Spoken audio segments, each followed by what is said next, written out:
34 years ago, thousands of pro-democracy activists gathered in Beijing's Tiananmen Square, calling for greater freedom of speech and less censorship.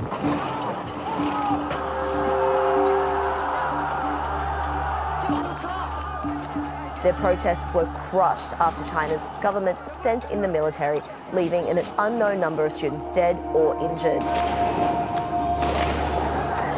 The events of the 4th of June 1989 remain a highly sensitive topic in China, with authorities banning any public commemorations, but some of those who did escape have been reflecting on their harrowing experience. Kaixi is #1 on China's list of most wanted student leaders. He's now living in exile in Taiwan. Kaixi, welcome to China Tonight. Glad to be here.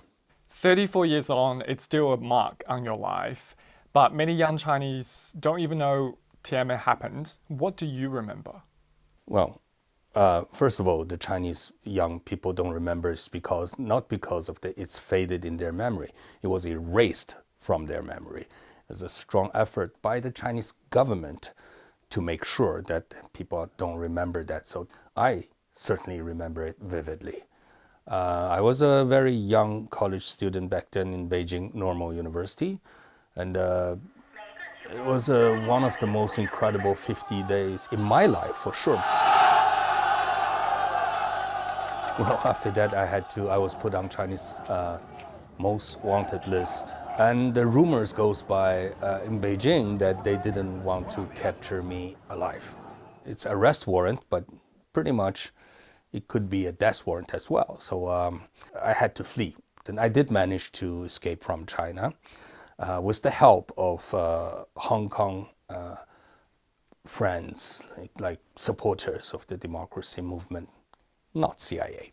I did manage to escape to Hong Kong. Since my exile, I lived in France, I lived in the United States, and then I live in Taiwan now. So how have the events in 1989 impacted your life? My parents were prohibited from traveling abroad. I haven't seen them in 35 years. So I often said that living in exile is also like living in a mental, spiritual prison that's locked up. You build the prison almost yourself. I cannot take part in what's happening in China. I cannot continue the business we started. We lost the battlefield. But it also gave me opportunity to live in democracy, to truly understand what we were fighting for. We call ourselves democracy activists. We call ourselves our movement, democracy movement. But we didn't really know much about democracy other than what we learned from the book.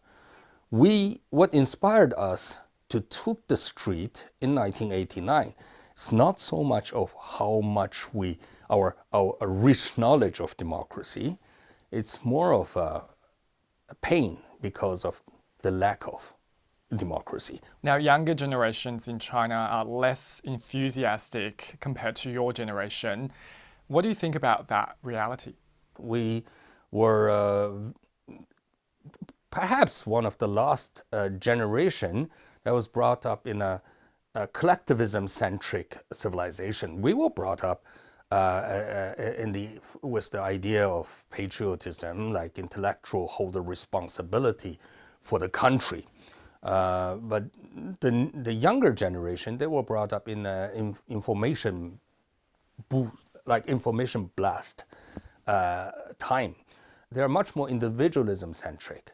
But mark my word, they care about their personal freedom, probably much more than our generation.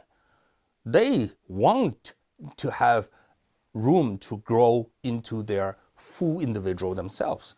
So once they realize they have not been given a full capacity in the society because of this totalitarian regime, they will probably be more political than our generation.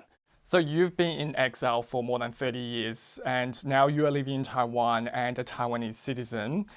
Is Taiwan what you and your peers wanted for China as a democracy when protesting in Tiananmen Square in 1989?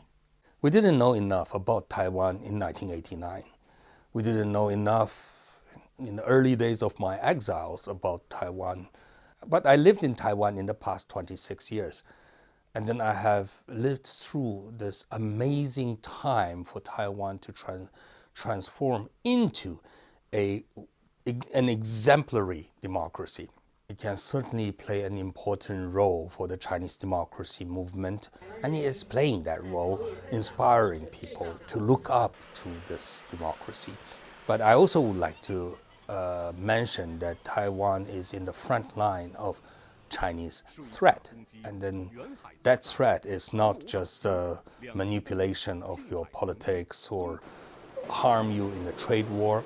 That threat is military. That threat has a number attached to it, over 1,000 missiles pointing at that island. So what you and your peers were doing in Tiananmen Square was to fight for a better society, fight for a democracy in China at the time.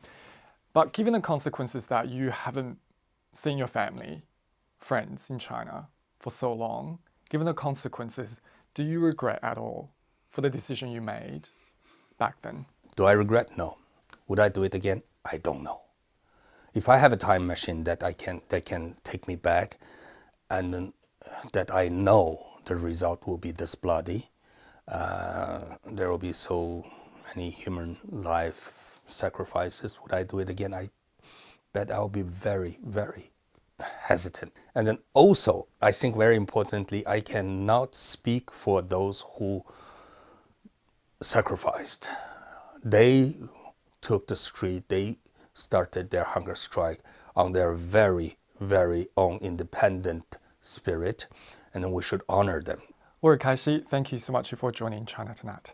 It's my great pleasure, and I always treasure this kind of channel to voice our opinion. Thank you. Thank you.